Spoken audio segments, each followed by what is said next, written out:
అలాంటిది ఒక సినిమాని చేయడం అంటే ఎన్నిసార్లు మినీ యుద్ధాలు చేయాలి, ఆర్థికంగా కావచ్చు, క్రియేటివ్గా కావచ్చు, వీటన్నిటికీ సంబంధించి. అలాంటిది నేను ఎప్పుడు కూడా సినిమాల్లోకి రాకముందు ఏం రత్నం గారు లాంటి వ్యక్తి నా ప్రొడ్యూసర్ అయితే బాగుండు అనుకున్నాను. భారతదేశానికి పాన్ ఇండియా సినిమాని, ముఖ్యంగా రీజనల్ సినిమాని జాతీయ స్థాయిలో తీసుకెళ్ళిన వ్యక్తి ఆయన. తమిళ సినిమాని చాలా ఛాలెంజింగ్ తెలుగులో డబ్ చేసి దాన్ని స్ట్రైట్ సినిమాలతో సమానంగా ఆడేంత సత్తా చూపించిన వ్యక్తి. Film industry creative ability, creative potentiality పెంచిన వ్యక్తి. ఈ సినిమా చాలా ఒడిదుడుకులు ఎదుర్కొంది, 2 కరోనా పరిస్థితులు ఎదుర్కొంది. అన్నిటికీ మధ్యలో సినిమా మన క్రియేటివ్గా కొంత ఇబ్బంది ఎదుర్కొంది. అల్టిమేట్ ఆబ్జెక్టివ్ సినిమా బాగా రావాలని, నేను ఎప్పుడు ఏం చేసినా సినిమా బాగా రావాలనుకుంటాను. ఈ సినిమా ప్రత్యేకించి ఆయన తపన చూసి నేను ముఖ్యంగా పొలిటికల్ ప్రాసెస్కి వెళ్ళిపోయిన తర్వాత, పాలిటిక్స్కి వెళ్ళిపోయిన తర్వాత,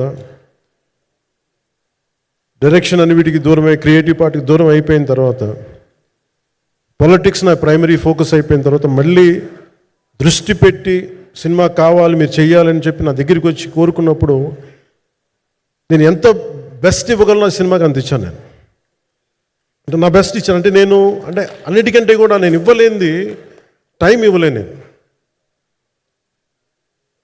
నేను. కానీ అలాంటి పరిస్థితుల్లో ఒక క్లైమాక్స్కి దాదాపు 57 రోజులు షూట్ చేయాల్సి వచ్చింది.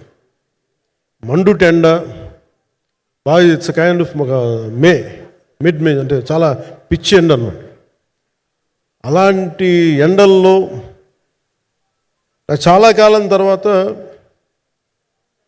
నాకు మార్షల్ ఆర్ట్స్, నేను ఎప్పుడో నేర్చుకున్న మార్షల్ ఆర్ట్స్, ఒక ఎస్క్రీమా కానీ, ఊషు కానీ, నేను నేర్చుకున్న సెల్ఫ్ డిఫెన్స్ టెక్నిక్స్ కానీ, యుఎస్లో నేను ఒక వర్క్షాప్ చేసిన జీత్ కండో ఇవి కానీ, ఇవన్నీ ఈ సినిమాకి నాకు పనికి వచ్చినాయి. నాకు వీళ్ళతో డిఫరెంట్ కొరియోగ్రాఫర్స్తో కూర్చొని ప్రత్యేకించి క్లైమాక్స్ పార్ట్ ఇది అందరికీ ఇన్స్పైర్ చేసింది. అంటే మన స్థూలంగా చెప్పాలి అంటే, ఒక క్లుప్తంగా చెప్పాలి అంటే, ఈ సినిమాకి ఇదే ఆయువు పట్టింది. ఈ ఫస్ట్ పార్ట్కి ఎక్కడ కొల్లూరు నుంచి, మన కృష్ణానది తీరం కొల్లూరు, విజయవాడ సమీపంలో ఉన్న కొల్లూరు ప్రాంతం నుంచి దొరికిన ఒక కోహినూరు వజ్రం నుంచి అది ఎటు మన గోల్కొండ రాజుల దాకా వచ్చింది, మన హైదరాబాద్ సుల్తాన్ల దాకా ఎలా వచ్చింది, దీని ట్రావెల్ ఇటు వెళ్ళింది. ఇవన్నీ జరిగినప్పుడు దీని నేపథ్యంలో జరిగే కథ ఇది. ముఖ్యంగా ఈ ఫౌండేషనల్ వర్క్ చేసిన వ్యక్తి క్రిష్ జాగర్లమూడి గారు చాలా హై కాన్సెప్ట్తో పట్టుకొచ్చారు దీన్ని. ఆయనను రత్నం గారు నా దగ్గరికి వచ్చినప్పుడు చాలా బాగా నచ్చి వెంటనే చేశాను. చేసిన తర్వాత ఒక్కొక్కటి కరోనా నిజంగా ఇంపాక్ట్ వచ్చింది. అంటే ఎలా ఉండదంటే, ఎంత హార్డ్గా ఉండదంటే ఇండస్ట్రీ, అది ఎవరిని తప్పు పట్టలేము. ఒకప్పుడు ఆయన వెంట చుట్టిన నిర్మాతలు, ఆయన వెంట తిరిగిన డిస్ట్రిబ్యూటర్స్, హీరోస్, అందరికి అలాంటి వాళ్ళకి ఒక నిర్మాతగా ఆయన తపన పడుతుంటే నాకు అంటే ఆయన కోసం ఖుషి తీస్తున్నప్పుడు కానీ ఆయనతోటి ఎంత సౌకర్యం ఇచ్చారంటే, అసలు మాకు 1 month ముందు ప్రీ ప్రొడక్షన్ అయిపోయి నాకు అంత సౌకర్యాన్ని ఇచ్చారు. నేను కంపోజ్ చేసిన యాక్షన్ సీక్వెన్సెస్ కానీ, ఫైట్స్ కానీ, ఖుషీకి నాకు ఆల్రెడీ ఒక 1 month 1.5 month థియేటర్ నాకు ఇచ్చేసి, మన సురేష్ ఎఫెక్ట్స్ థియేటర్ మొత్తం ఇచ్చి నాకు అంత లగ్జరీ ఇచ్చిన వ్యక్తి ఆయన నలిగిపోతుంటే నాకు నిజంగా చాలా బాధేస్తుంది.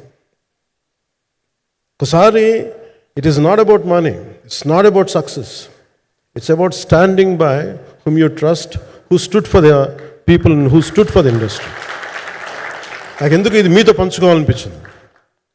సినిమా ఎంత విజయం ఇది నాకు నిజంగా తెలియదు, ఎందుకంటే నేను ఇట్లా అనుకోవచ్చు, ఇంకోలా కానీ ఒక్కటి మటుకు చాలా సిన్సియర్గా చెప్పగలను. Krish came out with very good concept, చాలా హై కాన్సెప్ట్ పట్టుకొచ్చారు. కొంత వ్యక్తిగత కారణాలు, కొన్ని ప్రొఫెషనల్ కారణాలు ఆయన ప్రాజెక్టుకి బయటికి వెళ్ళినా కానీ, దీన్ని ఫౌండేషనల్ వర్క్ చేసిన క్రిష్ గారికి మనస్ఫూర్తిగా నా హృదయపూర్వక ధన్యవాదాలు తెలియజేస్తాను మా అందరి తరఫున. అలాగే తర్వాత స్టెప్ ఇన్ అయింది మన